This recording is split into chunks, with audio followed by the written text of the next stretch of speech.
Donald Trump, premier président américain à participer à un rassemblement anti-IVG, Donald Trump a fait savoir, mercredi soir, qu'il serait présent, vendredi, à la « Marche pour la vie », un rassemblement annuel contre l'avortement aux États-Unis. Il deviendra le premier président américain à y participer.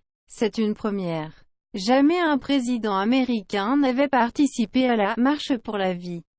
Mais vendredi 24 janvier, Donald Trump sera aux côtés des manifestants pour ce rendez-vous annuel contre le droit à l'avortement. Le président Donald Trump sera le premier président de l'histoire à se rendre à la Marche pour la vie, a ainsi annoncé la Maison-Blanche, mercredi soir, sur son compte Twitter. On se voit vendredi, a tweeté de son côté le milliardaire républicain, prédisant une « grande foule » au-dessus d'un message appelant à participer à la « March for Life ». En 2017, déjà, Mike Pence était devenu le premier vice-président à se rendre à ce rassemblement. Et dès 2018, Donald Trump, qui par le passé s'est dit en faveur du droit à l'avortement, s'était adressé aux milliers de militants rassemblés à Washington. Mais il avait jusqu'alors fait par écran géant interposé « Nous sommes profondément honorés d'accueillir le président Trump à la 47e Marche pour la vie », a déclaré dans un communiqué la présidente de cette marche, Jan Mancini.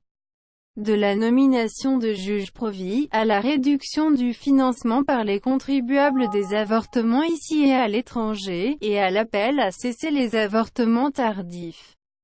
Le président Trump et son administration ont été des défenseurs constants de la vie, s'est-elle félicitée. Test décisif en vue à la Cour suprême. Cette manifestation est généralement organisée autour de la date anniversaire de l'arrêt emblématique de la Cour suprême, Roe v. Wade, légalisant l'interruption volontaire de grossesse, IVG, aux États-Unis, le 22 janvier 1973.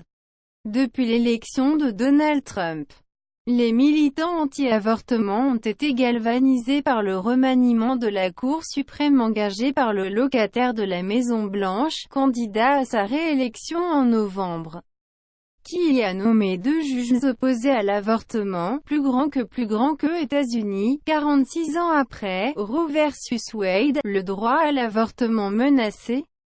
Plusieurs États conservateurs ont ainsi adopté des lois très restrictives sur l'IVG, et espèrent que la bataille judiciaire engagée les mènera jusqu'à la plus haute cour du pays, lui donnant ainsi la possibilité de revenir sur cet arrêt historique. Le premier test décisif aura lieu en mars, quand la Cour suprême examinera une loi restrictive de Louisiane.